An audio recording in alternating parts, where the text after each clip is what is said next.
বাংলাদেশ কত সালে যুদ্ধ হয়েছিল, কী কারণে যুদ্ধ ঘোষণা করা হয়েছিল, যুদ্ধে কত লক্ষ মানুষের ত্যাগের বিনিময়ে স্বাধীনতা অর্জন করতে হয়েছিল, যুদ্ধকালীন সময় বাংলাদেশের অবস্থা কেমন ছিল, মুক্তিযোদ্ধাদের আসলে কি বাংলাদেশের যুদ্ধের সময় কোনো গুরুত্বপূর্ণ ভূমিকা পালন করেছিল, কোন নেতার নেতৃত্বে আমরা স্বাধীনতা অর্জন করতে পেরেছি। আজকের আমরা এই ভিডিওতে নতুনভাবে সম্পূর্ণ বাংলাদেশ সম্পর্কে চিনব। তার আগে বন্ধুরা বলে রাখি, অবশ্যই চ্যানেলটাকে সাবস্ক্রাইব করে রাখবে। বাংলাদেশ স্বাধীনতার যুদ্ধ 1971 সালে খ্রিস্টাব্দে। চলুন জেনে নেওয়া যাক বাংলাদেশ কিভাবে স্বাধীন হয়েছিল আর কত রক্তের বিনিময়ে আমরা বাংলাদেশটাকে স্বাধীন করতে পেরেছি। বাংলাদেশ স্বাধীনতা যুদ্ধ যখন 1971 সাল তৎকালীন পশ্চিমবঙ্গ পাকিস্তান বিরুদ্ধে পূর্ব পাকিস্তান বাঙালি জাতিসংঘ উদ্ধার ও স্বাধীনতার আন্দোলনের ধারাবাহিকতা এবং বাঙালি গণহত্যা প্রেক্ষাপটে জনযুদ্ধ সংঘটিত হয়। যুদ্ধের ফলে বাংলাদেশ সার্বভৌমত্ব বাংলাদেশ রাষ্ট্রের অস্তিত্ব ঘটে।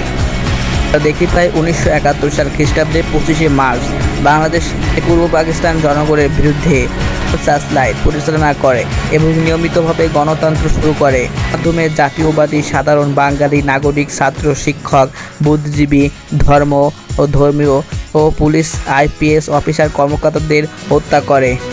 সাঁওতাল সরকার 1970 খ্রিস্টাব্দে সাধারণ নির্বাচনের ফলাফল অস্বীকার করে এবং জনগোষ্ঠীর শেখ মুজিবুর রহমানকে গ্রেপ্তার করা হয়।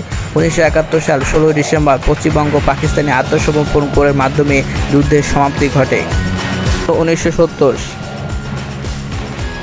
খ্রিস্টাব্দে নির্বাচনের পর অবচল প্রেক্ষাপটে গণহত্যার দমনের পূর্বে পাকিস্তানব্যাপী শহর ও গ্রামাঞ্চল ব্যাপকভাবে সাময়িক অভিযান ও বিমুক্ত করা হয়।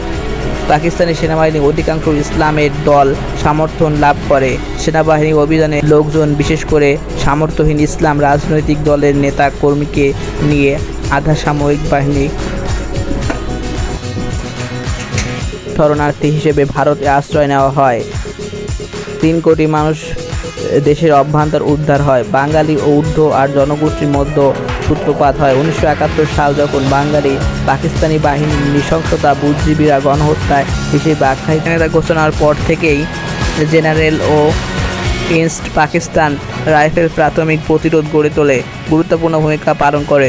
General MD Osmani sector commander নেতৃত্ব মুক্তি বাহিনী পাকিস্তানি বাংলাদেশ বিরোধী গেরিলা যুদ্ধ পরিচালনা করে।